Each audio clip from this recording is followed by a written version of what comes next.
이 연기법은 굉장히 중요한 내용이에요. 여러분들이 좀 잘 이해를 했으면 좋겠습니다.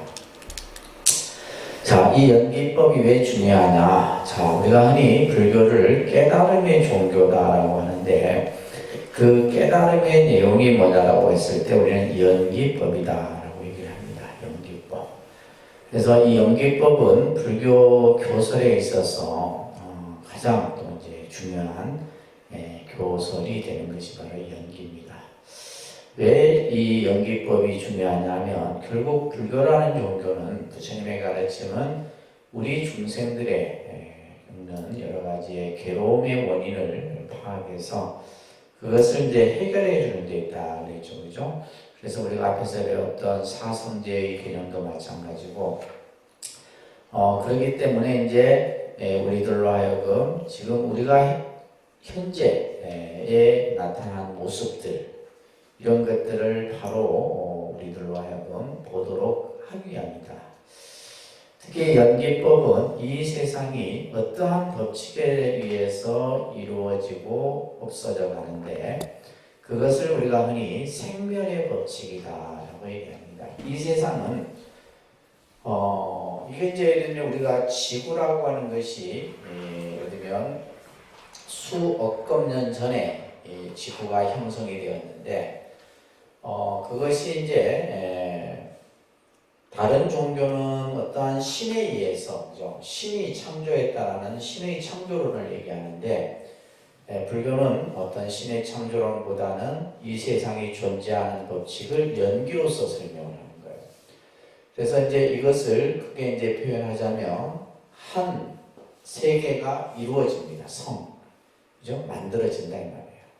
그리고 그 세계가 어느 정도 머무르는 기간이 있겠죠, 그죠? 지구가 지금 수억 년 동안 지구에 이 지금 생명이 살고 있는 모습이 유지되는 것처럼 이것을 주라고 해요, 주.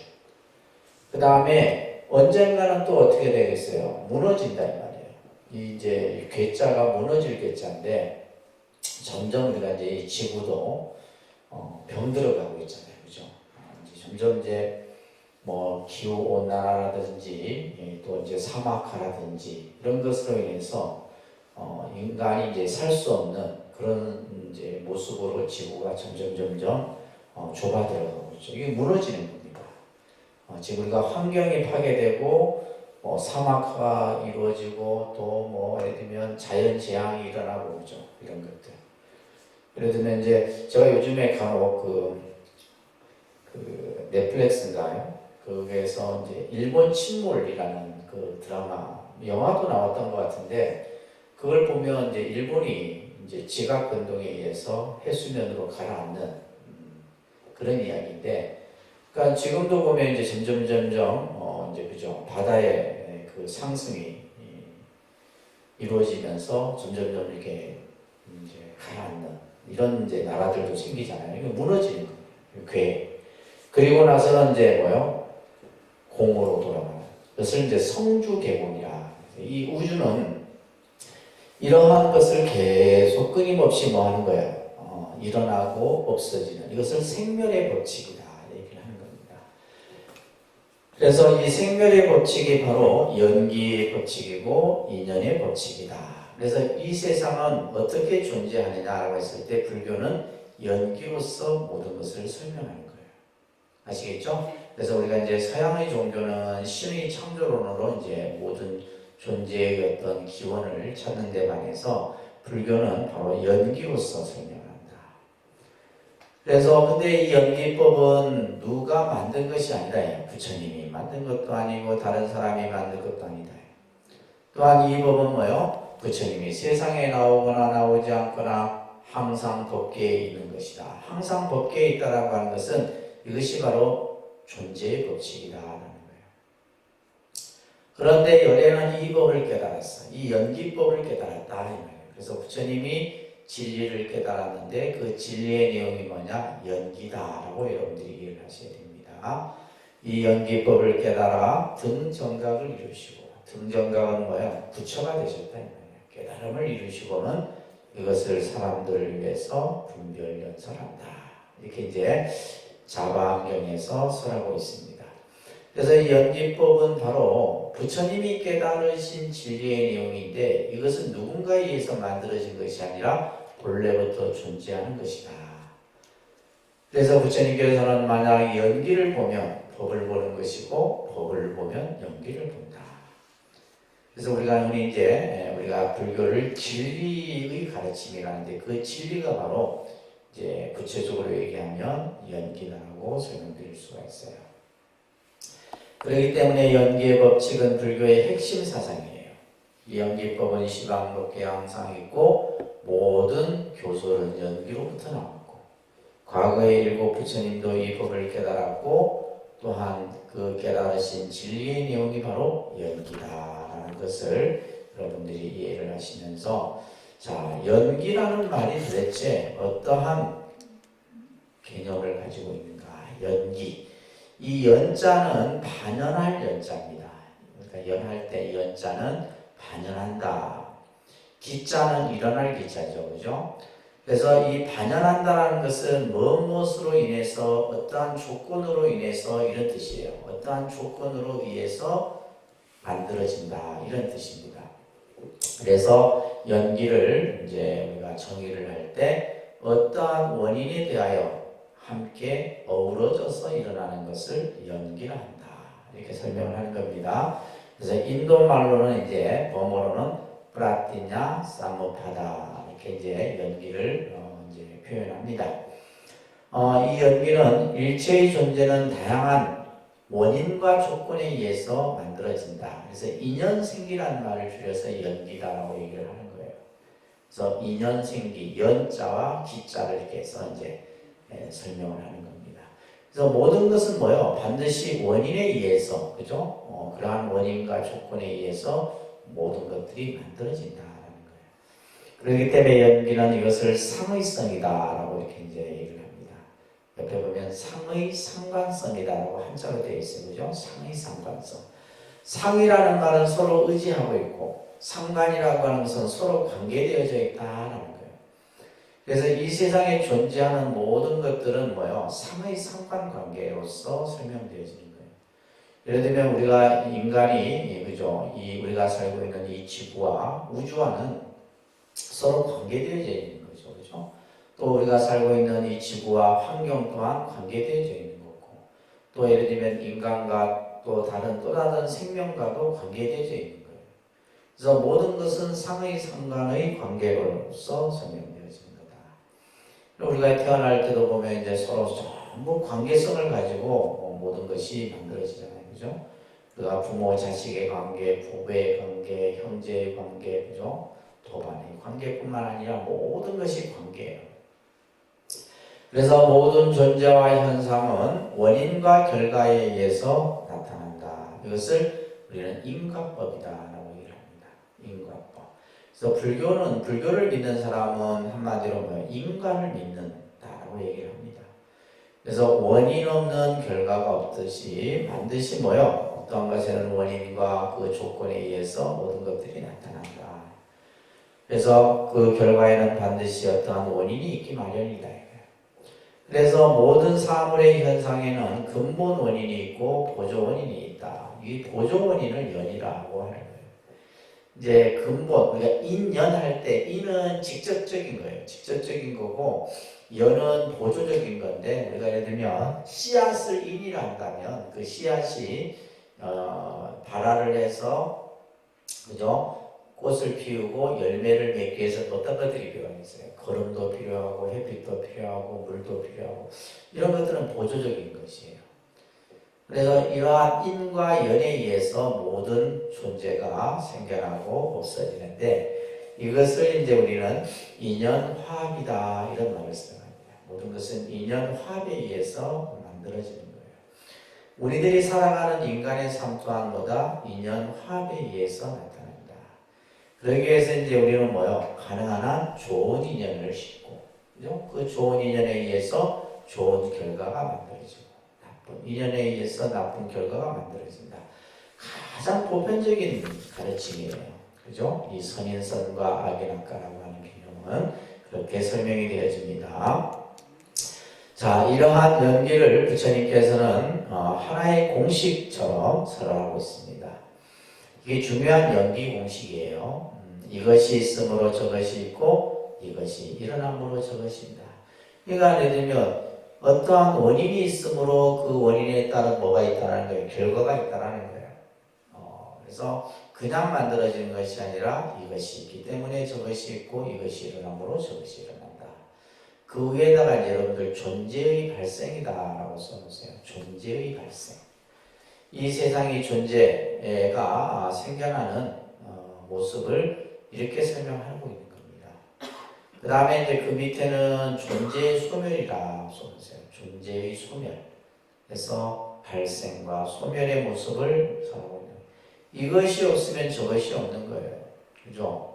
쉽게 말해서 우리가 욕심이 없으면 괴로울 일도 없다 이 말이에요. 욕심이 있기 때문에 괴로움이 생기는 거고, 그죠? 사랑하고 미워하는 거 있기 때문에 마음에 번뇌가 생기는 거예요. 그래서 이것이 없으면 저것이 없고 이것이 멸하면 저것도 멸한다. 그래서 이 연기법의 전형 공식은 모든 만유는 이 세상에 존재하는 모든 것들은 공간적으로나 시간적으로나 하나도 독립됨이 없이 서로서로 뭐가 되고 인이 되고 연결해져서 의지한 채 인연 생겨한다. 이게 바로 연기예요. 그래서 모든 것은 다 인연이에요. 그래서 불교에서는 모든 것은 다 인연법이다라고 얘기하는 거예요. 아셨죠? 여러분들이 이제 남편을 만난 것도 인연법이고 자식을 그 자식과의 인연 또한 다 인연. 그래서 우리가 예를 들면 옷깃만 스쳐도 500생 인연이라고 해요.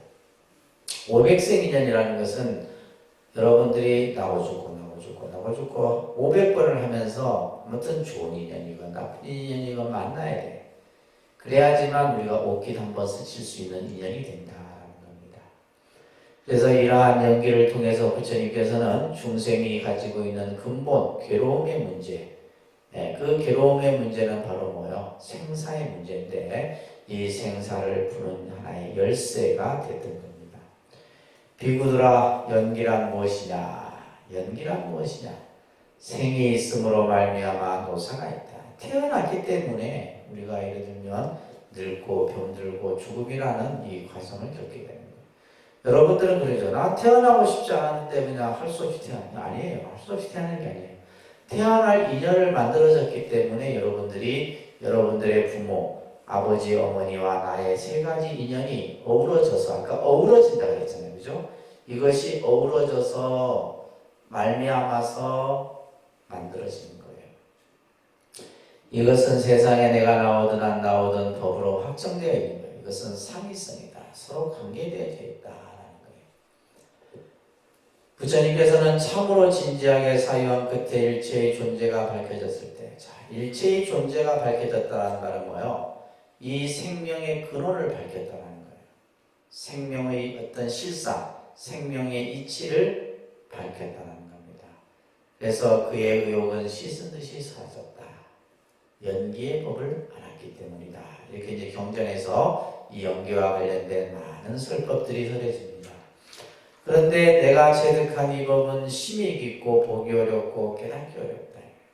그러니까 여러분들이 연기란 말을 접하고 들어도 이것은 그냥 지식으로 이해하는 것조차도 어렵다라는 거예요. 근데 하물며 우리가 이제 연기를 깨닫는 것은 더더욱 어려운 거죠. 그렇죠? 왜 그러냐면 적연미묘하여 사람들의 생각을 초월해. 우리가 가지고 있는 생각을 뛰어넘는다 이 말이에요. 그렇기 때문에 심언하기에, 심언이라는 말은 깊고 깊게, 그 근원이 깊고 깊다 이 말이에요. 그렇기 때문에 지혜 있는 사람만이 알 수 있다. 그런데 세상 사람들은 뭐예요? 욕망을 즐기고 욕망에 빠져 좋아하고 있어요. 이런 데 별 관심이 없어요. 오로지 내가 뭐예요? 그냥 부를 취하고 명예를 취하고 권력을 취하는 데만 빠져있다 이 말이에요. 그러니까 이제 이런 사람들에게는 모든 것은 인이 있음으로 생겼다라고 하는 연기의 이치는 알기 어려울 것이다. 그렇잖아요. 우리가 예를 들면 세상 사람들이 뭐 그냥 잘나고 이런 사람들 보면 자기가 잘나서 그렇게 된 줄 아니에요. 모든 것은 그러한 원인과 조건이 어우러져서 다 나타나는 겁니다. 자, 이것이 이제 연기의 중요한 개념이에요. 그래서 여러분들이 연기를 한번 듣고 이해하지 못한다 해서 뭐 어렵게 생각할 필요는 없어요. 이것은 우리가 이제 수행을 통해서 이 연기의 이치를 깨닫는 거예요. 그래서 연기의 이치를 깨닫는다는 것은 생명의 근원, 생명의 실상을 깨닫는 것과 똑같은 얘기입니다. 그래서 부처님께서는 이 연기를 12가지 연기로서 설명을 하고 있어요. 자, 우리가 이제 불교라는 종교가 부처님께서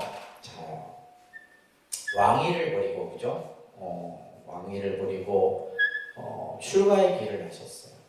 출가의 길을 하셨을 때 부처님께서 왜 출가의 길을 하셨을까라고 하는 것은 결국 뭐예요?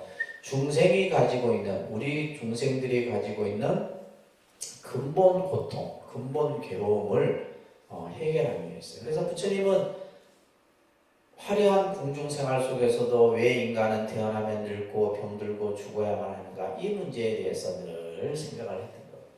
이것을 이제 우리는 이제 불교에서는 이것을 생사의 문제다라고 합니다. 그러니까 생사의 문제, 그죠? 나고 죽음 문제, 나고 죽는 이 문제가 가장 큰 문제다. 그러니까 우리가 예를 들면 이 생과 사의 문제 안에서 벌어지는 여러 가지, 그죠? 여러분들의 소소한 삶의 과정 속에서 나타나는 문제들은 때로는 시간이 지나면 해결되고, 때로는 뭐요? 아픔이 있다가 또 없어지고, 이렇게 이제 다 나타나지만은 이것은 근본 문제다. 우리가 태어나고 죽음이라고 하는, 특히 이 죽음이라고 하는 이 문제는, 이것은 어떻게 할 수가 없는 거예요. 어떻게 할 수가 없는 거예요. 태어났기 때문에 결국 우리는 뭐예요? 죽음이라는 것을 맞이하는데, 이 생사의 문제를 부처님께서는 고려를 하신 거죠. 이게 도대체 왜 비롯되는 것이냐, 어디에서 시작되는 것이냐. 그래서 아까도 얘기했듯이, 그죠? 깊은 사유를 통해서 부처님께서는 바로 이 생사의 근원이 하나하나 그것을 찾아갔더니 이 12가지 인연의 모습으로서 설명을 하고 있는 거예요. 그래서 이 12인연은 생사 문제를 풀어주는 하나의 키와 같은 겁니다. 이거 중요한 교설이에요. 12연기설이라고 얘기하는데, 그래서 부처님께서는 처음 보리수 아래서 정각을 이루신 후 이것을 이제 12가지 인연의 모습을 순간과 역관으로서 관찰하게 됩니다. 그래서 순간적 관찰은 중생의 어떤 현실의 삶을 설명해 주고 있어요. 다시 말해서 위에다가 괴로움의 문제에 접근하는 방식이다. 괴로움의 문제를 접근하는 방식이다. 이렇게 적어 놓으세요. 바로 중생의 현실의 삶, 그죠? 괴로움이죠, 그죠? 괴로움의 문제를 하나하나 접근해가는 삶의 과정으로 설명합니다. 자, 여기서 이제 중요한 것은 이 12가지 개념을 먼저 사실 이해를 해야 되는데, 근데 사실은 되게 어렵습니다. 여러분들이 따라합니다. 무명. 자, 큰 소리로 무명, 행, 식, 명색, 유기, 촉, 수, 애, 지, 유, 생, 노상. 이 12가지를 먼저 이해를 해야 돼요. 그래서 이제 이 순간적 관찰, 역관적 관찰이라는 설명이 나오고 있는데, 그래서 이제 이 순간적 관찰을 가지고 이제 설명적 순서로 보게 되면, 자, 아까 이것이 있으므로 저것이 있다, 이것이 일어나므로 저것이 일어난다 그랬잖아요. 이제 여기서 공식이 적용이 되는 거예요. 그래서 부처님께서는 무명에 의해서, 이 무명이라고 하는 것이 제일 중요한 개념입니다. 무명. 그래서 이제 우리가 이제 무명을 밝히자, 그죠? 무명에서 광명의 지혜를 만들자, 뭐 이런 이제 불교적 표현들이 있는데, 무명이라고 하는 것은 캄캄한 어둠의 상태를 무명이라고 해요. 캄캄한 어둠의 상태. 그것을 이제 우리는 어리석음이라고도 하고 무지라고도 하는 겁니다. 이 무명에 의해서 행이 있다. 행이라고 하는 것은 이제, 자, 여러분들 교재 뒤로 한번 넘겨보시면, 자, 뒤에 이제 하나하나 설명이 있는데, 이 설명을 조금 여러분들이 이해를 하셔야 돼요. 자, 먼저 무명이라고 하는 것은 무지인데, 이것은 뭐요? 우리의 마음이 번뇌에 덮여 있는 상태, 다시 말해서 어리석음의 상태를 무명이라고 해요. 그죠? 무명. 이 무명으로 인해서 그 다음에 행은 뭐냐 하면 업을 의미하는 것인데 그것은 무지로부터 의식작용을 일으키는 것을 이제 행이라고 이렇게 표현합니다. 그러니까 이제 식이라고 하는 것은 대상을 인식하는 주체를 식이라고 하는데 이것을 마음이다라고 이제 표현하는 거고 그 다음에 명색은 뭐예요? 우리의 마음과 육체 다시 말해서 정신적인 존재와 물질적인 존재를 합해서 명색이다. 이것은 이제 육입에 대응하는 대상을 얘기하는 거예요. 그래서 육입은 육근으로서 안, 이비, 설신의 그죠? 우리가 몸에 듣기는 그죠? 눈으로 보고 귀로 듣고 코로 냄새를 맡고 하는 이 6가지 신체의 기관을 얘기하는 거예요. 그리고 촉은 접촉인데 이것은 이제 우리가 이제 눈으로 어떤 대상을 보고 귀로 소리를 듣고 그죠? 이런 것은 촉이에요. 촉. 그걸 통해서 우리는 뭘 해요? 느끼죠. 감수라고 해요. 느끼. 받을 숫자인데 그래서 괴롭다, 즐겁다, 그저 그렇다 이런 이제 느낌들이 생겨나게 됩니다. 그리고 나서 그것에 대해서 이제 애라고 하는 것은 마치 이제 뭐예요? 좋아하는 것을 그러니까 내가 좋아하는 것을 취하게 되는 거죠, 그죠? 그래서 애취까지 이제 연결이 됩니다. 애취까지 연결이 되는 거예요, 그죠? 취는 집착이에요. 그다음에 이제 유라고 하는 것은 존재라는 뜻으로서 결국 이 과정을 거쳐서 이제 마지막 우리가 이 세상에 태어나게 되고 사실은 이 생 이전의 요 과정은 뭐냐면 우리가 어머니 뱃속에서 이제 생장하는 과정을 또 이렇게 설명을 하는 것이 바로 이 12역기설이에요. 그러니까 모든 생명이 태어나는 그 과정들이 있잖아요, 그죠? 그래서 우리가 인간은 어머니 뱃속에서 10달이라고 하는 시간 동안에 이제 예를 들면 이제 보통 이제 그 착상을 하고 나서 임신이 된 상태에서 이제 예를 들면 우리가 이제 그 시간이 지날수록 태아의 어떤 신체가 갖춰지게 되고 움직임이 느껴지게 되고 그 다음에 이제 머리가 생기고 턱이 생기고 이런 과정들을 지금 설명하는 거예요. 그리고 나서는 이제 그 태아가 어머니 뱃속 안에서 뭐예요? 이제 좋아하고 싫어하는 것을 느끼고 또 예를 들면 괴롭고 즐거운 것을 느끼고 그렇게 하면서 이제 10달이라는 시간을 거치면서 마지막 이제 생의 과정을 만나게 됩니다. 그리고 나서 태어나서는 어떻게 해요? 늙고 병들고 죽어가는 이러한 과정을 겪게 되는. 그래서 부처님께서는 그 근본, 우리가 왜 이 세상에 태어났느냐라고 했을 때 바로 무명으로 인해서 비롯됐다. 그래서 이제 이 무명이라고 하는 것이 가장 중요한 근본 개념이 되는 겁니다. 자, 그래서 이것을 이제 순간적으로 이렇게 관찰을 하시고 나서는 역관적 관찰인데, 역관적 관찰은 해탈의 근거라고 이렇게 되어 있죠, 그죠? 그 위에다가 괴로움의 문제를 해결하는, 이제 이런 식으로 이제 부처님께서는 사유를 하신 거죠. 자, 그러면 이 괴로움 문제를 어떻게 해결하느냐? 아까 무명이 문제라고 했잖아요. 그래서 무명이 멸하면 행이 멸하고, 행이 멸하면 식이 멸하고, 내지 생이 멸함으로 노사가 멸한다. 그래서 무명을 멸해버리면 모든 생사의 문제로부터 우리가 벗어날 수 있다라는 거예요. 이것이 이제 부처님이 괴로움의 문제를 해결하는 이제 설명적 순서로서 설명하는 거고, 추리적으로는 이렇게 얘기를 하죠. 무엇이 멸하면 노사가 멸하느냐, 그죠? 생이 멸하면 노사가 멸하느냐. 우리가 태어나지 않으면 늙고 죽을 일도 없다는 말이에요. 이런 식으로 보면 무엇이 멸하면 행이 멸하느냐, 무명이 멸하면 행이 멸한다. 이런 식의 이제 설명적, 추리적 이런 이제 사유의 방법들이 서해진 거예요. 이것을 이제 12역기설이라고 해요.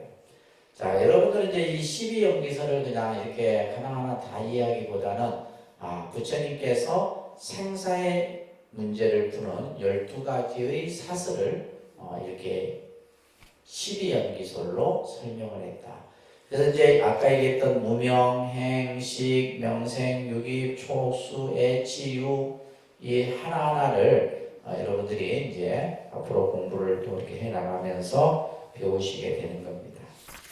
아시겠죠? 자, 이제 이걸 이제 여러분들이 마지막으로 이해를 하셔야 되는데, 이 12연기설이 가지고 있는 의미예요. 아까도 말씀드렸듯이 우리 인간이 살아가는 가장 본질적이고 궁극적인 문제가 바로 뭐냐? 죽음에 대한 문제입니다. 그죠? 그래서 모든 종교는 죽음을 얘기하죠. 기독교든 카톨릭이든 불교든 간에 죽음에 대해서 항상 얘기를 합니다. 그리고 뭐에 대해서? 삶의 가치에 대한 문제를, 이것을 해결하는 데 있는데 바로 부처님이 깨달으신 이 연기법은 생사의 문제를 푸는 열쇠다. 이것만은 꼭 기억하세요. 나고 죽음의 문제를 푸는 가장 근본적인 열쇠가 바로 이 12연기설이에요. 그래서 이제 스님들이 돌아가신 영가에게 하는 설법 중에 이 12연기설을 가지고 설명을 하는 거예요. 12연기설을 영가로 하여금 네가 본래 어디로부터 왔느냐 이 말이에요. 그죠? 온 곳을 알아야 될 거 아니야. 사실은 우리는 이 세상에 왔지만 온 것도 모르고 또 죽고 나서 가야 할 것도 모르는 것이 우리 존재다 이 말이에요. 그래서 이 12연기설은 바로 생사의 문제를 푸는 열쇠고, 이 연기는 상주, 법주, 법계 항상 존재하는 거예요. 이것은 여러분들이 이 세상에 태어나기 이전에도 존재했었고, 또 우리가 죽고 나서도 존재하는 이 법칙이 바로 연기의 법칙이다. 그리고 연기법은 아주 깊고 깊은 가르침이에요. 그래서 우리가 예를 들면 이제 서가모니 부처님께서 6년의 고행 끝에 깨달으신 진리의 내용이 바로 연기다 이 말이에요. 이거는 깊은 사유와 또 스스로의 어떤 수행을 통해서만이 체득할 수 있는 것이지, 우리가 단순히 어떤 학문적 지식으로 이해할 수 있는 것은 아니에요. 왜 그러냐면 연기법을 가지고 박사 논문이 수십 편이에요. 이 연기에 대한 이 개념을 가지고 박사 논문들이 수십 편이라. 그러면 그걸 가지고 학위를 받은 사람들은 그 사람 연기를 깨달았다 하겠어요? 아니죠, 그죠? 그냥 학문적으로 접근해서 그것을 이해를 한 거예요. 우리가 예를 들면 이제 선사들이 수행을 통해서 깨달음을 얻었다. 그것은 바로 뭐예요? 생사를 다 벗어던진 거죠. 생사의 문제를 다 해결해 버린 거예요. 깨달음이라는 그 자체를. 그래서 이것은 보통 사람의 능히 깨칠 수 있는 것은 아니다 얘기를 하는 거고, 불교는 연기설을 중심으로, 그래서 나중에 여러분들 보면 이제 아래야 연기설, 법계 연기설, 열애장 연기설, 연기설이 계속 설명되어져요. 이 연기설을 기본으로 해서 많은 교설들이 설해지는 내용이 바로 이 연기에 대한 개념이다라는 거 아셨죠? 그래서 연기가 뭐냐? 모든 것은 존재의 법칙으로서 이 세상은 누군가에 의해서 그냥 갑자기 만들어지고 없어지는 게 아니에요. 이것은 하나의 어떤 법칙이 있는데 그 법칙이 바로 뭐예요? 원인과 조건에 의해서 만들어지고 없어진다라는 거예요.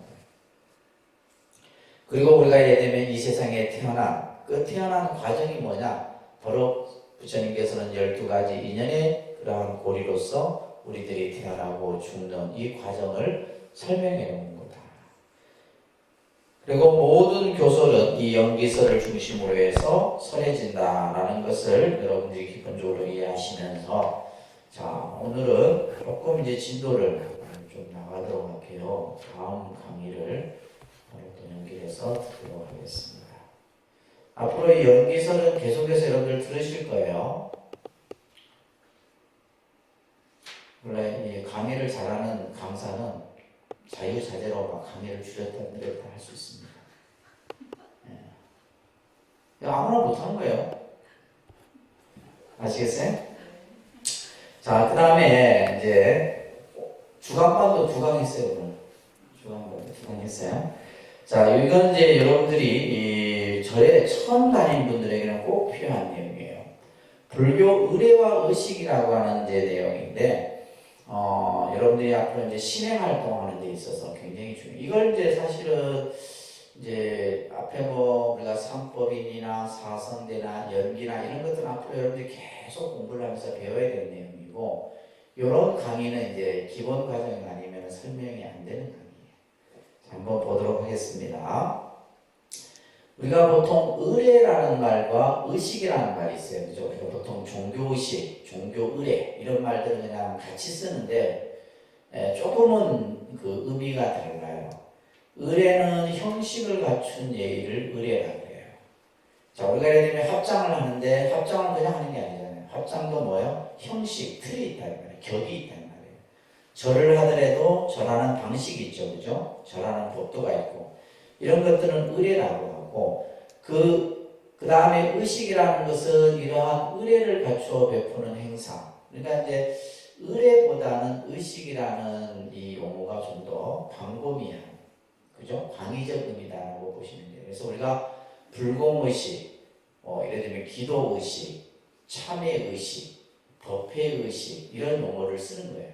근데 실제 이제 또 뭐 의례라는 말도 같이 쓰지만은 이렇게 개념상 여러분들이 이해를 하시면 되는데, 자, 첫 번째 봉불의례예요. 봉불의례.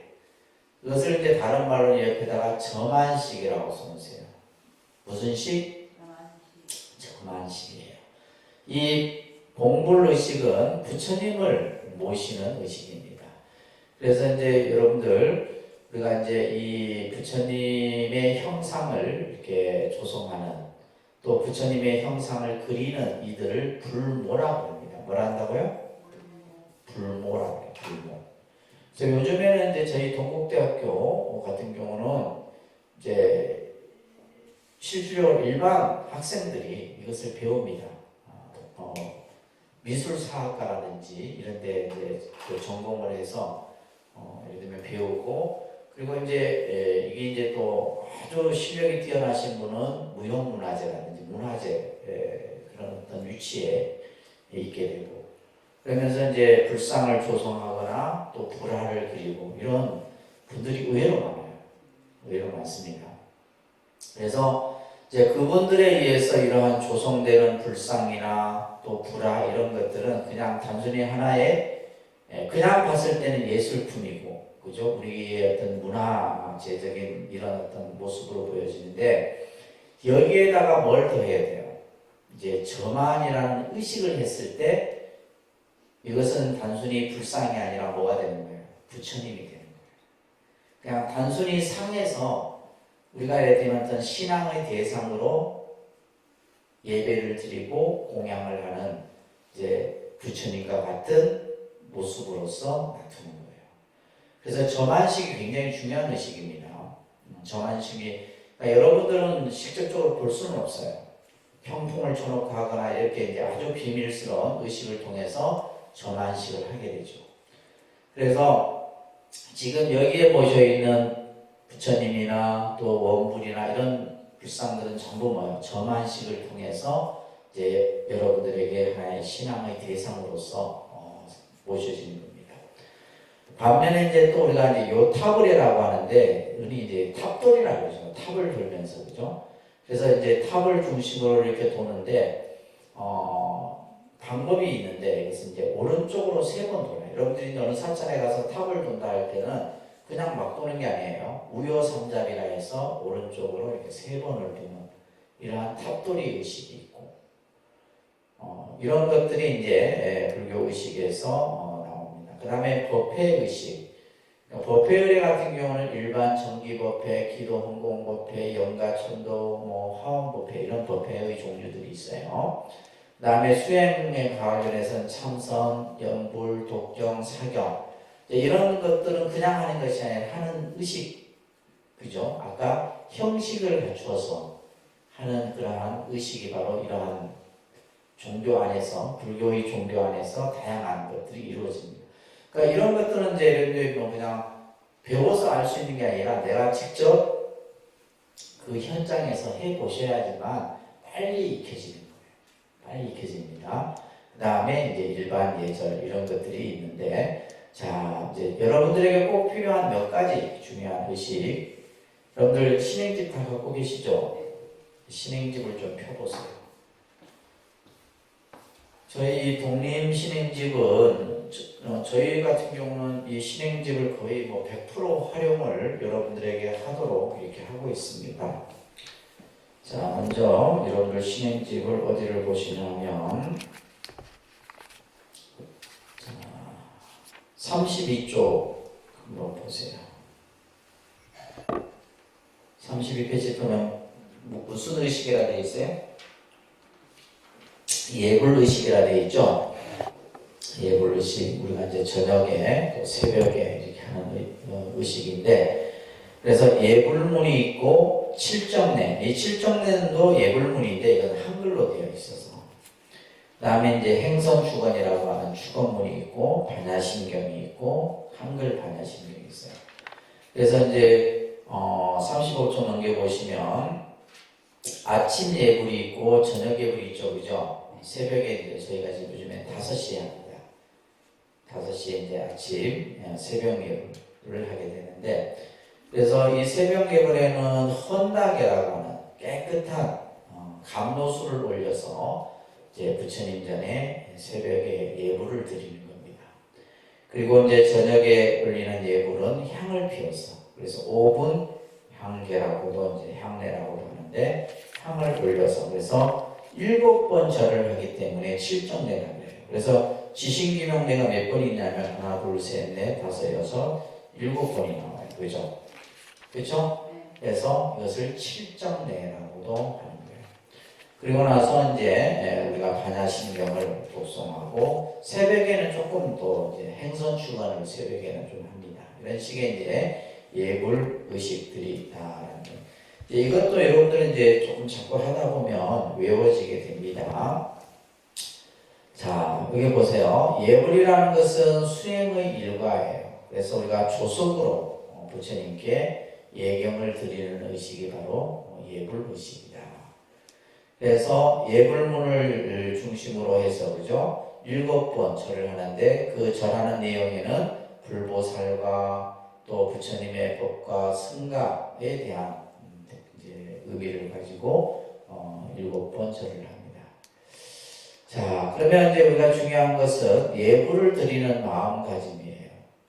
그래서 우리가 이제 부처님께 예불이라고 하는 것은 부처님께 예배한다 이런 뜻입니다. 부처님께 뭘 한다? 예배를 드린다. 근데 예배라는 용어가 사실 불교에서 써야 되는데 우리는 뭐야? 부처님께 절한다 그래. 사실 안 맞는 표현이에요.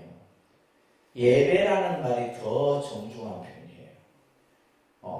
왜냐하면 기독교인들은 예배라는 용어를 잘못 쓰고 있어요. 그들은 기도한다 이러면 맞아요. 예배라는 것은 무릎을 꿇고 이마를 땅에 닿았을 때 그게 예배예요. 이 배자가 절배자거든. 절을 하는 거예요. 그러니까 부처님께 절을 한다. 이게 이제 좀 더 우리가 이제 올바른 표현이 뭐다? 부처님께 예배드린다. 이 표현을 써야 돼. 우리는 부처님께 절한다 그래. 그러니까 우리가 본래 가지고 있는 용어를 우리는 안 쓰고 있는 거죠. 그죠? 그래서 여러분들 절이라는 표현보다는 뭘 한다? 예배한다. 내가 부처님께 예배드린다. 이런 표현을 쓰셔야 됩니다. 아셨죠? 그래서 이제 부처님께 내가 예배를 드리는 것은 그 의미는 뭐냐면 일체 중생을 부처님처럼 받들겠다는 거예요. 일체 중생을 부처님처럼 받들겠다. 자, 여기에서 가장 가까운 부처님은 누구예요? 내 가족이에요. 내 부모고, 그죠? 내 주변에 인연이 있는 이들이 다 부처님이에요. 그들을 마치 부처님처럼 받들겠다. 그래서 화엄경에 고연행원품에 보면 예경 제불원이라는 원이 있는데 모든 중생을 부처님처럼 받들겠습니다. 그것이 예불을 하는 자의 마음가짐이다. 근데 우리가 예를 들면 부처님께 와서 절하는 게 단순히 뭐 꾸벅꾸벅 절하는 게 아니에요. 내가 부처님께 예배를 드리는 것은 일체 중생을 부처님처럼 공경히 내가 받들겠습니다. 이런 마음가짐이 갖춰져야 된다. 그리고 두 번째는 뭐예요? 이타심을 발휘하는 거예요. 다른 사람을 내가 이롭게 하기 위해서, 다른 사람의 행복을 위해서 내가 부처님께 예배를 올리는 거예요. 이러한 마음가짐이 필요한 겁니다. 그죠? 그래서 부처님을 대하듯 공경하고 남을 존중해주는 마음. 그래서 우리가 이제 절이라고 하는 이 이제 하나의 수행법도 뭐냐면 나를 낮추고 상대를 존중하는 마음을 갖추기 위해서 절을 하는 겁니다. 우리가 여러분들 절에 가면 절을 많이 하잖아요. 그죠? 그 의미가 뭐냐면 일체 중생을 내가 다 부처님처럼 보거든요. 근데 이제 우리는 거꾸로 돼갖고 내가 절을 많이 하면 내가 막 10,000배를 했니 3,000배를 했니 이런 폼 잡고 다니는 이건 절을 한 게 아니라 그 사람은 뭐 했냐면 불신운동 엎어졌다 일어났다 엎어졌다 일어났다. 그래서 진정한 예배의 마음가짐을 갖추고 우리가 절을 해야 되는 겁니다. 아셨죠? 여러분들이 절을 한번 부처님께 다 올릴 때 내 가족, 내 이웃, 내 모든 이들을 부처님처럼 받들겠습니다. 이런 마음으로 해야지 그 절이, 그죠? 그 예배가 참다운 예배다라는 거예요. 그래서 우리가 이제 저녁에 이제 큰절, 통도사나 이런 데 가서 우리 저녁 예배를 해봤잖아요. 그죠? 또 이제 새벽에는 사물을 친다거나 또 우리가 종을 친다거나 이런 이제 도량석을 한다거나 이러한 예불의 이 형태들이 이루어집니다. 자, 그 다음에 이제 또 중요한 것이 이제 흥공의식이다. 이것을 이제 다른 말로는 불공의식이라고 얘기합니다. 무슨 의식이요? 불공의식이다. 여러분들 신행지 87페이지 한번 펴보세요. 신행지 87페이지 보면 삼보통청이다라고 되어 있는데 그 밑에 보면 이제 상단불공이다라고 되어 있죠. 우리가 이제 부처님이 계신 대웅전 법당에 들어가게 되면 이제 모든 사찰이 다 동일합니다. 모든 사찰이 동일한데 항상 단이 3개로 나누어져 있어요. 단이 3개로 나누어져 있어요. 그래서 제일 첫 번째가 상단입니다. 그러니까 상단은 불모사를 모신 단이에요. 부처님과 보살을 모신 단을 상단이라고 해요. 부처님과 보살이 있는 단을 상단이라 얘기를 해요. 그 다음에 중단이 있어요. 중단. 이 중단은 우리가 이제 흔히 신중단이라고 해요. 신중단. 그래서 법당을 우리가 중심으로 놨을 때 항상 오른쪽에, 지금 이쪽에 있는 단이 이제, 그죠? 신중단이라. 저 신중은 어떤 분이냐 하면, 불보살을 항상 호위하는 분들이에요. 여러분들도 호위합니다. 부처님 법을 믿는 사람들이 항상, 어떤 위험에 처했을 때 그것을 보호해주는 분들이 신중이에요. 신중이 아주 중요합니다. 그래서 저분들은 소원을 세웠어. 나는 지금부터 그죠? 부처님의 법을 믿고 법을 배우는 이들을 항상 지켜주겠습니다. 이렇게 원력을 세운 분들이 신중인 분이에요. 그래서 이제 신중단을 뭐라고 하면 중단이라고 하고 그 다음에 이제 마지막 하단이 있어요. 하단은 이것을 이제 영단이라고 합니다. 무슨 단? 영단. 이제 다시 말해서 조상의 위패를 모신 단을 영단은 저쪽에 영단 그죠? 그래서 모든 사찰을 가게 되면 상단, 중단, 하단. 그래서 기도를 할 때도 상단 먼저 중단하고 하단하는 거예요. 아시겠죠? 그래서 예를 들면 이제 예전에 요즘에는 안 그러는데 이제 간혹 스님이요. 이제 좀 오래된 스님이 저 상단에 맞이 내려와. 근데 중요한 건 상단에 맞이가 못친 거예요. 그래서 이제 이걸 이제 이해한 사람은 상단 맞이라는 건 뭐예요? 부처님 전에 올렸던 맞이를 내려오라 이 말 아니에요, 그죠? 용어를 안 배우면 모르는 거예요. 자, 그래서 지금 이제 여기 보시면 상단불공이다. 그러면 이 상단불공은 뭐예요? 불보살림전에 올리는 불공의식을 이제 말하는데, 자, 여기 다시 한번 보세요. 불공이라는 것은 뭐예요? 부처님께 공양을 올리는 것을 불공이라 한다. 그죠? 부처님께 공양을 올리는 것. 그래서 이 불공이라는 말은 참 오래전부터 많이 이제 쓰여졌던 말이에요. 여러분들 어머니 세대들이 보면 절에 가면 뭐요? 불공드리러 간다. 불공드리러. 그래서 불공을 드리려고 하는데 정말 아주 그냥 정성스러운 마음으로 하죠. 정성스러운 마음으로 합니다. 요즘에는 이제 모든 삶이 편해져 가고, 그죠? 절도 그냥 주차장, 절 입구까지 주차장이 딱 있어야지 가고, 그죠? 근데 또 보면 그게 이제 편리성을 따지면서도 희한하게 가빠이나 저 동정하고도 열심히 올라왔네. 내가 볼 때 이해가 안 돼. 그래서 이제 우리가 이제 보통 이 불공을 예전에는 70년대, 80년대에는 독불공이라는 게 있어요. 독불공. 여러분들 모를 겁니다. 독불공이 뭐냐면 이제 개별 불공을 하는 거예요. 제가 이제 20대 때 이제 그런 불공들을 많이 했었는데 뭐냐면 아침에 그냥 7시에 와서 불공 올려주세요. 그래도 불공하는 거예요. 이제 불공 시간이 한 30분 걸립니다. 그냥 뭐 이게 다다다다다 하고 천주경도 다다다다다 하고 그냥 축원도 해갖고 딱 끝나고 또 다른 분이 와서 스님 생일 불공 해주세요. 그럼 또 생일 불공. 그러니까 하루에 기본 7번, 8번 하는 거예요. 미치죠, 진짜. 스님 입장에서 미치는 거예요, 진짜. 이게 이제 90년대 들어와서 갑자기 이제 모르겠어. 누가 그걸 만든 것도 아닌데 사찰의 모든 불공은 4시에 한 번으로 딱 정해져 버려요. 지금 생각은 너무 잘 된 거예요. 근데 이제 신도들 입장에서는 개인 불공을 하고 싶죠. 그걸 되게 크게 생각했다니까, 개인 불공을. 근데 지금은 이제 모든 불공을 뭘 해요? 4시에 하는 거예요. 그래서 4시에 하기 때문에 우리는 뭐라 그래요? 4시 불공이라고 하죠. 4시 불공. 그래서 이제 시대가 변하니까 그러한 것들도 변해가는 것 같아요. 이렇게 하게 되는데, 우리가 이제 이러한 불공을 우리가 언제 드리냐 하면, 그죠? 뭔가 내가 살아가는데, 그죠? 내가 가지고 있는 능력으로 이 문제를 해결하기 어려울 때, 이러한 불공 의식을 하게 되죠. 그래서 대표적인 것이 이제 지금의 이제 그 사법고시나 이런 이제 사법고시는 없어졌잖아요. 그죠? 제일 정성스럽게 기도하는 분들이 사법고시 자녀를 둔 분들이에요. 예, 정말 열심히 합니다.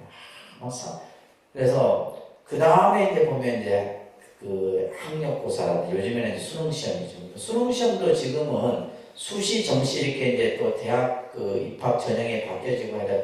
그러니까 옛날에는 뭐 시험으로만 들어갔잖아요. 그러니까 막 시험 엄청났어요. 그 부모들의 열정은. 그리고 이제 여기 우리가 이제 소원 성취 또 장사하는 분들은 재수대통, 요즘엔 하도 아픈 분들이 많으니까 이제 병고 쾌차 이런 다양한 우리들이 살아가는데 겪게 되는 여러 가지 어려움을 이제 부딪혔을 때, 절에 가서 내가 부처님께 불공을 드려야 되겠다 이런 생각을 가지게 되는 거예요. 또 하나는 뭐냐면 이 두 번째가 중요한 겁니다. 내가 힘들 때 불공을 하는 것이 아니라 나에게 좋은 일이 생겼을 때 이 불공을 감사 불공이라 하는 거예요. 기독교도 보면 감사기도 있습니다. 감사 헌금도 있어요. 그래서 제가 이제 이런 공부 과정에서 이런 얘기를 했더니 신도분들이 많이 합니다. 우리 독립선언도 보면 시험을 봤는데 좋은 결과가 났으면 부처님께 감사 불공을 올리고 감사 기도를 드리고 이게 교육의 효과예요. 그래서 제가 있었던 창원에서도 이제 신도들이 이제 그렇게 많이 해요. 그러니까 좋은 일이 있을 때도 내가 부처님께 감사한 마음으로 공양을 올리고 또 힘들고 어려울 때도 그것을 이겨내기 위해서 불공을 하고, 그 다음에 세 번째는 뭐냐면 이것은 수행불공이에요. 세 번째는 무슨 불공이냐? 수행불공. 내가 일상생활 속에서 부처님께 그냥 공양을 올리는 거죠.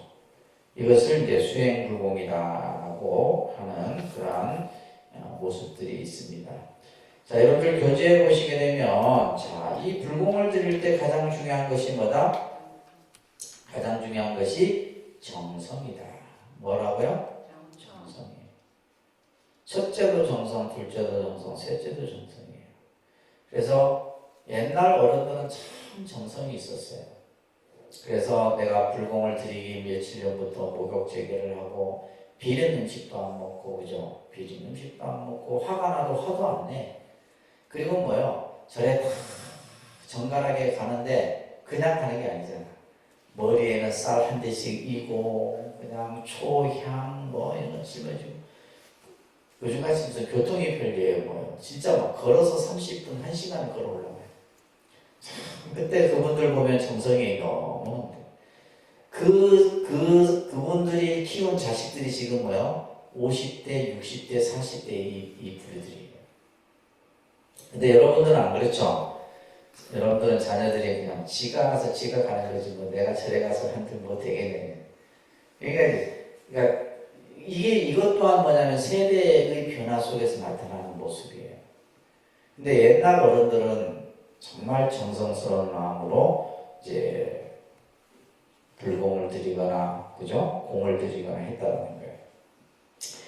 자, 그래서 우리가 이제 예를 들면 내가 절을 가고자 하는 마음부터 준비하는 과정부터 마지막까지 그죠? 예, 불공을 정성스럽게 드리는데 그 드리는 데 있어서도 뭐요? 그냥 요행심을 바라거나 반신반의하거나 이런 것이 아니라 아주 깊은 신심과 원력으로 그러한 불공을 드리게 된다. 그래서 그만큼 정성을 들인 만큼 그 결과 또한 뭐요? 좋을 거 아니에요. 그죠? 틀립니다. 정성을 가지고 하는 사람과 그저 그렇다는 생각을 가지고 하는 사람과는 확연히 달라요. 그리고 공양물은 청결하고 후덕하게 해야 돼요.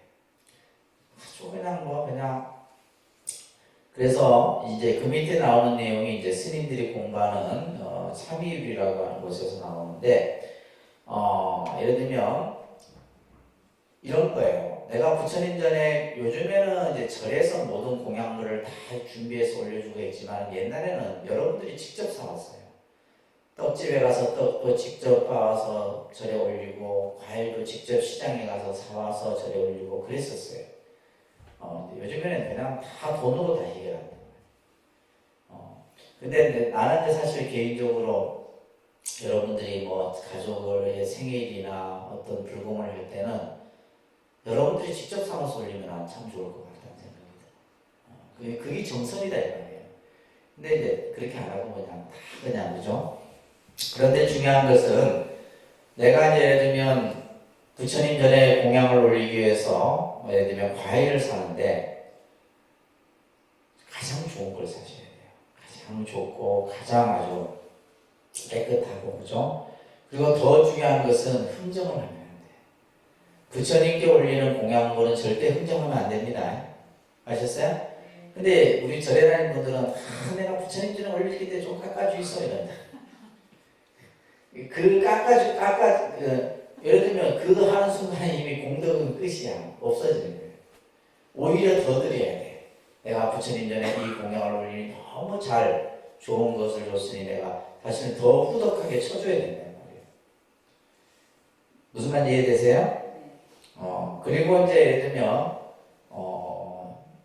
이제 특히 이제 부처님 전에 우리가 이제 맞이를 우리 보살님 같은 경우 올리는데 저도 이제 통도사에 있을 때 맞이를 이렇게 하는 소임을 한 2철 정도 갔었어요.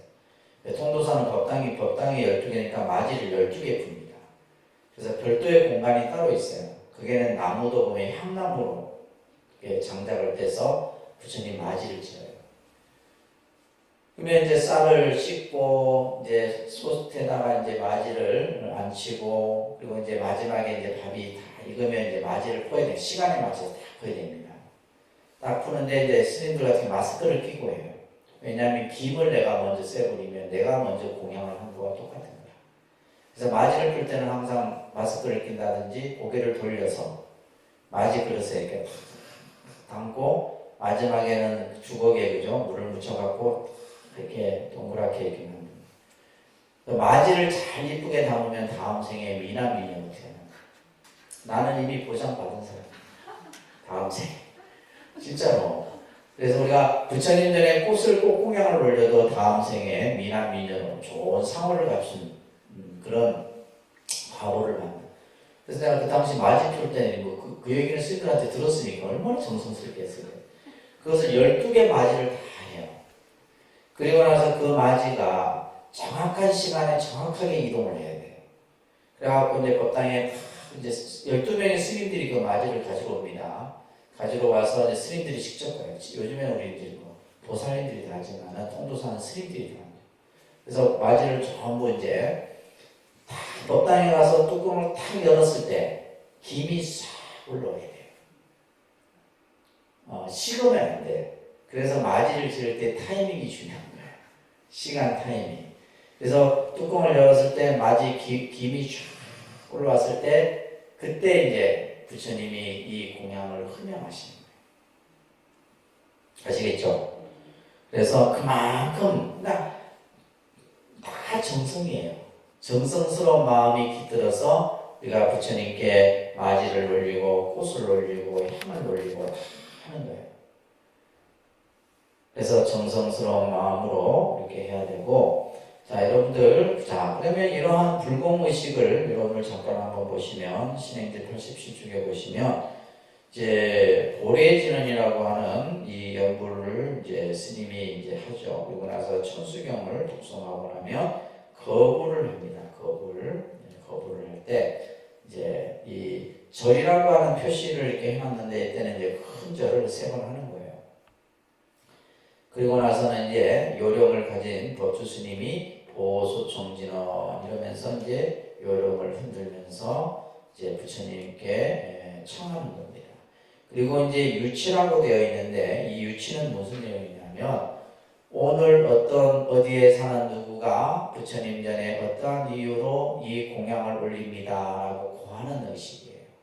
그래서 이거는 이제 주지 스님이 법주 스님이 부처님께 고하죠. 그죠?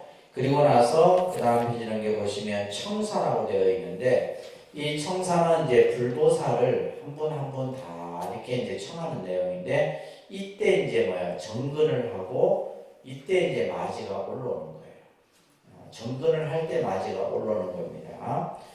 그래서 마지가 올라오고 나서 이제 그 다음에는 여러분들 94쪽에 보시면 정법계진은 이렇게 이제 그죠? 옴남 이렇게 이제 하면 그리고 공양계를 하고 나서 그 다음에 95쪽에 보면 사다란이 이제 법주 스님이 요령을 흔들면서 이 공양을 받아 주십시오. 이 공양을 널리 중생들을 이롭게 해 주십시오라고 하는 여러 가지 진언을 이제 하면서 이때 동시에 뭘 하냐면 97쪽에 보면 목탁을 잡은 스님은 지심 정례 공양 하면서 같이 하는 거예요. 그래서 이것을 마치 뭐냐면 하나의 오케스트라와 같은 거예요. 동시에 같이 요령과 목탁이 동시에 같이 하기도 하고 요령만 하기도 하고 목탁만 따로 하기도 하고 이런 것들은 어떻게 여러분들이 익히겠어요? 사시기도에 참석해야지 익히는 거예요. 그래서 시간이 되시면 항상 토요일이나 일요일 때 사시기도에 참석해서 이런 것들을 자꾸 익히셔야 됩니다. 처음 절에 온 분들은 이제 안고 쓰고 하는 데부터 정신이 하나도 없는 거예요. 이거 따라 읽는 것도 정신이 없고 그죠? 그러니까 무슨 기도가 되고 뭐가 되겠어. 근데 그 시간이 지나야 돼. 시간이 지나고 나면 이제 내가 이제 스스로 터득하게 돼. 누가 가르쳐 주는 게 없어요. 그러니까 지금 설명 정도만 이렇게 기본 과정 때 제가 이렇게 해드리는 거예요. 아셨죠? 그리고 99쪽에 보면 보공양진언, 보해양진언 이 4대 진언을 하고 나서 마지막에 101페이지 축원을 하게 됩니다. 축원을 하게 되고 그 다음에 여러분들 넘겨보시게 되면 105페이지 보면 신중청이 있는데 이 신중청은 이제 중단 우리가 이제 초하루 기도 때 이 신중청을 하게 되죠. 그렇죠? 이런 것들을 여러분들이 이제 법회에 참석하시면서 익히셔야 돼요. 알겠죠? 자, 그 다음에 이제 법회의식을 한번 보도록 할게요. 법회의식은 말 그대로 이제 법을 듣기 위한 의식입니다. 그래서 우리가 예를 들면 성도제일법회, 부처님 오신 날 봉축법회, 또 뭐 백중, 우람분제, 뭐 동지, 입춘, 뭐 이런 다양한 법회의식들이 있죠, 그죠? 그리고 이제 천도의식이라는 게 있어요, 그죠? 우리가 이제 천도의식. 자, 이 천도의식을 잠깐 좀 설명을 드리면, 우리나라는 일찍이, 그죠? 불교와 유교가 같이 혼용되었던 그런 시대도 있었어요. 특히 조선시대는 유교가 중심이었던 시대였죠. 그죠? 그래서 우리나라는 아직도 이제 이 제사 문화라고 하는 이 제사 문화가 뿌리 깊게 자리 잡고 있습니다. 이제 보통 이제 이 제사라는 말과 불교에서는 제라는 말을 씁니다. 제. 이제 이 제자는 우리가 불교에서 이 제자는 이렇게 한자로 쓰는데 이것은 뭐냐면 닦는다는 의미를 가지고 있어요. 여기서의 이 제자는 뭐냐면 음식을 바친다 이런 뜻을 가지고 있어요. 그래서 이제 이 제사에서 가장 중요한 것은 뭐냐? 음식이에요. 그러니까 여러분들이 이제 집에서 제사를 지낼 때 그죠?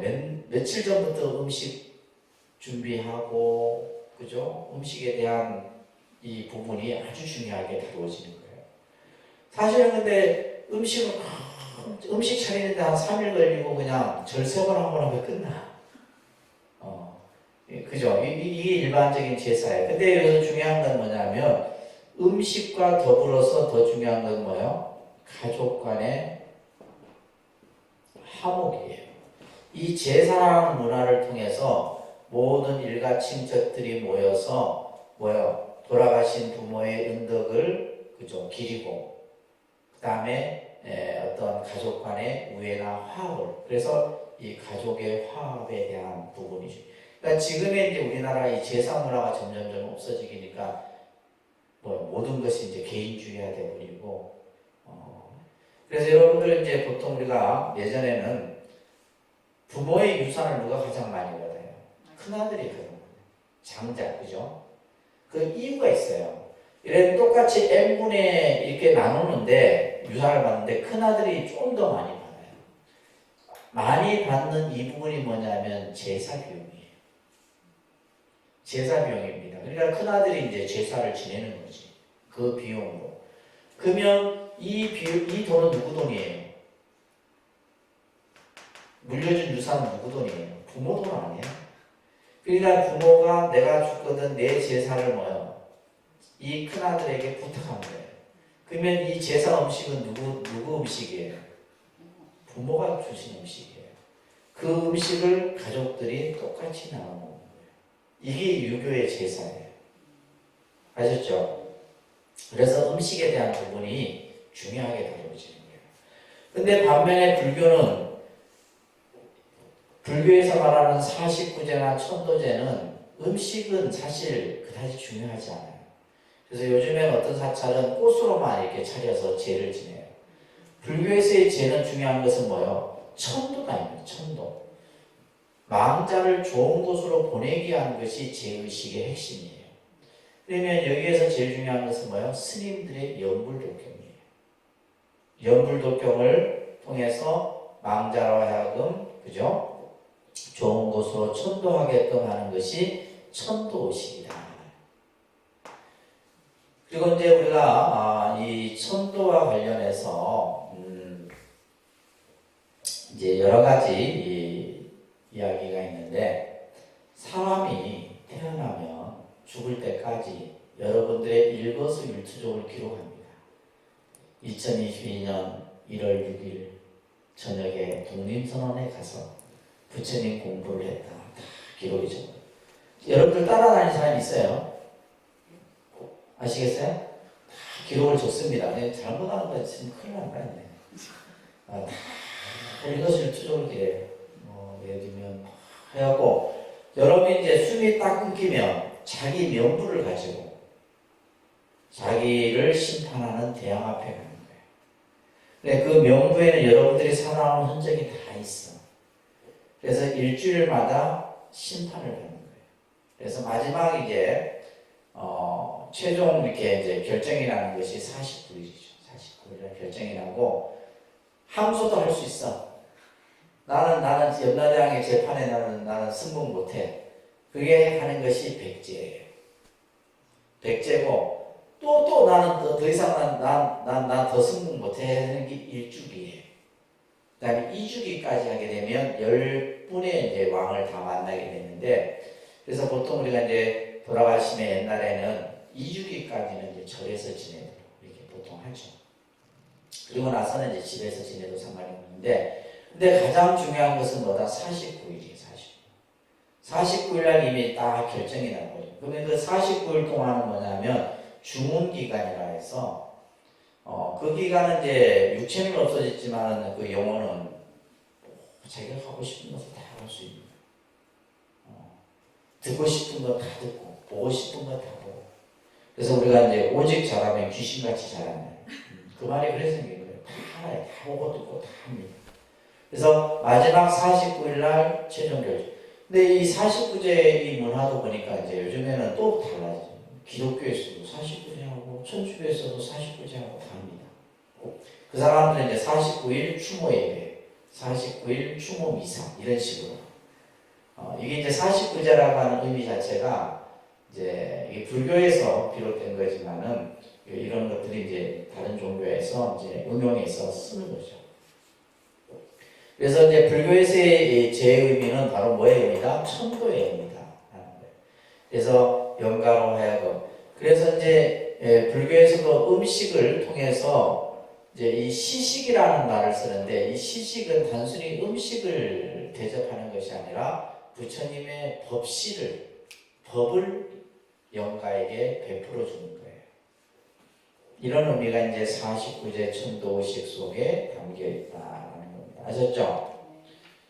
그리고 이제 더 중요한 것은 제가 이제 항상 이제 강의 때 늘 강조를 하는데, 여러분들이 이제 혹시나 부모 제를 지내거나 절에서 제를 이렇게 할 때 복장에 좀 신경을 쓰시라는 복장. 예를 들면 며느리가 시어머니 제 참석했는데 청바지 입고 와서 제 참석하고 등산복 입고 참석하면 진짜 제가 열받습니다. 제 안 지내주고 싶어요. 이게 기본적인, 그러니까 우리가 흔히 말하는 이 옷이라고 하는 것은 그 사람의 마음을 나타내는 거거든. 그렇죠. 왜 결혼식장에 갈 때 여러분들이 결혼식에 맞는 옷을 입듯이, 그죠? 제가 예를 들면 지금 이 자리에 추리닝 입고 서서 강의한다 생각해요. 그죠? 이거 웃긴 거잖아. 똑같은 거예요. 그러니까 우리가 옷을 뭐 내 입고 싶다고 마음대로 입는 그런 게 아니에요. 우리가 장례식장에 갈 때는 장례식에 맞는 옷을 입고, 예를 들면 이제 제가 예를 들면 운동하러 갔는데 이 옷 입고 운동하러 가겠어요? 운동할 때는 운동복 입는 거예요. 그렇잖아요? 그게 맞는 거지. 그래서 여러분들이 절에 이렇게 부모에게 제를 모시고 할 때는 남자들은 검은, 그죠? 정장에 옷을 정장케 입고, 또 이제 보살님들은 검은 원피스를 합니다. 근데 이거 보면 이제 부자들이 옷을 잘 입어. 그 사람은 돈이 많아서 잘 입는 게 아니에요. 제가 볼 때. 그렇게 가정에서 배웠어요. 그래서 이제 그런 부분들을 보면, 제가 예전에 이제 되게 부잣집이 제를 이제 49일 동안 지내는데 엄청 더웠어요. 엄청 더운 여름이었는데, 그때는 저희가 이제 창원에 적당히 에어컨도 없었어. 그래갖고 이 사람들이 49대 내내 넥타이에 와이셔츠에 검은 양복 입고 제 참석이 얼마나 덥겠어요. 나중에 저한테 와서 스님, 저희가 적당히 에어컨 달아드리면 안 되겠습니까? 그런데도 뭐냐면 꼬맹이까지도, 손자들까지도 검은 옷에 다 이렇게 입혀갖고 할아버지 할머니 제 참석하도록 이렇게. 그거 그게 바로 뭐예요? 정성인 거예요. 그게 그냥 편하게 그냥 덥다고 반바지 입고 이러면 되겠어요? 안 되겠어요? 안 되는 거예요. 무슨 말인지 아시겠죠? 자, 그래서 이러한 천도 의식들이 있고, 그 다음에 이제 마지막 기도 의식입니다. 이 기도도 여러분들이 이제 잘 좀 이해를 해야 될 내용인데, 기도라는 말은 빈다 이런 뜻이에요. 기도한다 라고 하면서 비는 것을 기도라고 해요. 그래서 뭔가 우리가 이제 이 기도라고 하는 것은 종교 신앙에 있어서는 가장 중요한 겁니다. 무언가가 내가 이루고자 할 때 우리는 기도를 하기도 하지만은 일상적인 기도도 있고, 그렇죠? 기도의 형태는 다양합니다.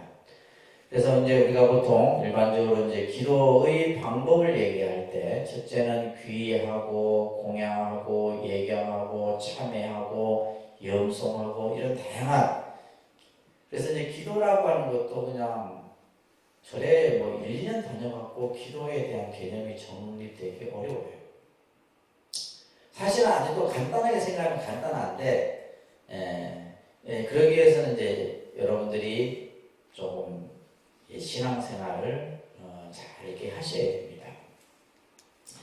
자, 기도의 종류를 보게 되면 간음기도, 지장기도, 신장기도, 뭐 나한기도 또 이걸 말하도 뭐 칠성기도, 산신기도 다양하게 있죠, 그죠? 이런 이제 기도들은 이제 호명연불기도 형태로 해서 이런 것들이에요. 간세음보살 하루에 3만독, 5만독씩 하는 이런 기도. 그런 분들이 옛날에 많았어요. 그래서 하루 종일 그냥 이게 뭐 손가락이 지문이 없어질 정도로 간세음보살을 108일들을 돌리면서 그것을 호명연불기도라고 해요. 간세음보살을 일념으로 부르고 지장보살을 일념으로 부르고 이런 기도를 호명연불기도라 합니다. 그 다음에 이제 경전을 읽는 기도들을 이제 하는 경우도 있죠. 금강경을 읽거나 법화경을 읽거나 이제 그죠? 경전을 독송하는 기도들. 근데 이거는 이제 쉽게 말해서 일상의 수행과 관련된 자. 여러분들 이제 이거예요. 예를 들면 이제 보통 기도를 크게 두 가지로 이렇게 말씀드릴 수가 있는데 하나는 쉽게 얘기해서 내가 뭔가를 얻기 위해서 내가 기도를 하는 경우가 있죠. 예를 들면 뭐 돈을 벌고 자녀를 좋은 대학에 보내고 이런 어떤 목적이 있을 때의 기도와 그냥 내가 내 마음이 편안해지고 어떤 뭔가 심신이 안정되고 하기 위해서 기도를 하는 게 두 가지 기도예요. 그러면 아까 얘기했던 내가 막 그냥 돈을 벌고 뭐 사업이 성취되고 우리 자녀가 서울대 들어가고 이 기도는 뭐예요? 기도 강도가 세야 되겠어요? 안 세야 되겠어요? 일상적인 기도 가지고는 약하다 이 말이에요. 이런 기도는 좀 강하게 좀 이렇게 해야 돼요. 그래서 이제 기도의 강도들을 올려가야 됩니다. 우리가 예를 들면 이제 똑같아요. 스포츠 선수들이 100일 후에 이제 시합을 앞두고 뭐예요? 100일 전부터 몸을 만들잖아요. 몸을 만드는데 100일 딱까지 100일 되는 그때까지 뭐 몸을 어디까지 만들어요? 100%까지 올린단 말이에요. 기도도 그렇게 해야 돼요. 근데 예를 들면 처음 시작할 때나 끝날 때나 똑같이 하고는 기도가 안 되는 거예요. 그러니까 내가 예를 들면 처음에는 30분 했으면 조금씩 35분, 40분, 45분, 2시간, 3시간, 4시간 이런 식으로 조금씩 강도로 올라가게 되면 기도의 힘이 만들어져요. 기도의 힘이 만들어집니다. 이제 그런 식으로 해야 돼요. 그러니까 일상기도 같은 경우는 내가 그냥 일상생활 속에서 내가 한다라고 했을 때는 그냥 편안하게 하셔도 되는데 그런 개념. 그리고 이제 이것이 너무 또 지나쳐도 안 됩니다. 제가 항상 이제 그런 비유를 많이 드는데 아무리 좋은 약도 과다 복용하면 해로운 거예요. 기도가 아무리 좋다 하지만 지나치면 살쭉합니다. 아시겠어요? 지나치면 안 돼요. 그러니까 우리가 예를 들면 넘치면 안 되는 거예요. 그러니까 자기 몸에 맞아야 돼요. 자기 몸에 맞아야 되고 그렇기 때문에 사람마다 다 틀려요. 그래서 기도를 할 때는 반드시 스님하고 상담을 하고 하세요. 지금 저희 독립선언에도 수많은 사람이 기도가 올려져 있는데 난 누군지도 몰라. 아니 기도를 하면 스님 어떤 기도를 하면 좋겠어. 뭐 제가 시간이 없어서 이제 일일이 상담을 못 해드릴 정도 있지만은 왜냐면 그래야지만 그죠. 약은 누구에게 물어야 돼요? 약사에게 묻고 기도는 스님한테 물어야 돼요. 안 그러면 여러분들 매일 똑같아. 똑같아. 그래서 중간중간에 기도를 어떻게 하고 있는지, 잘하고 있는지, 못하고 있는지 이런 점검도 필요하고 그랬을 때 이제 올바른 기도로서 이렇게 나아갈 수가 있는 거예요. 그리고 예를 들면 이제 뭐 기도를 하는데 어떤 이유로서 기도를 하고 그러면 내가 축원을 할 때 이 사람을 생각이 날 거 아니에요. 이 사람이 아들을 위해서 기도하는구나. 더 좋은 것은 뭐예요? 아들의 얼굴까지 이제 생각나면 더 좋겠지. 그래 이 아이는 총명하고 지혜로우니까 좋은 결과를 얻어야 되겠다. 이렇게 그런 마음들이 생기는 건데 내가 부모도 누군지 몰라, 애도 누군지 몰라, 그러니까 이름만 그냥 허공에 대고 읊고 있는 거예요. 안 그러면 안 되는 거예요. 무슨 말인지 이해되시죠? 그러니까 이런 것들이 우리가 안 돼 있는 거예요. 그러면 기도를 예를 들면 내가 내 자식을 위해서 기도를 한다 했을 때는 자식을 기도하기 전에 한번 법당에 내려가서 부처님께 절을 한번 하고 이제 이런 어떤 아주 간단하지만은 이 간단한 것들이 안 되는 거예요. 자, 그 다음에 주력 기도가 있죠, 그죠? 온만이 밤매옴이나 다단이나 이 주력 기도는 좀 이제 기도의 힘이 좀 강합니다. 그래서 이것을 이제 좀 잘하면 성취가 좀 빠릅니다. 이런 것들은 주력 기도 형태들이에요.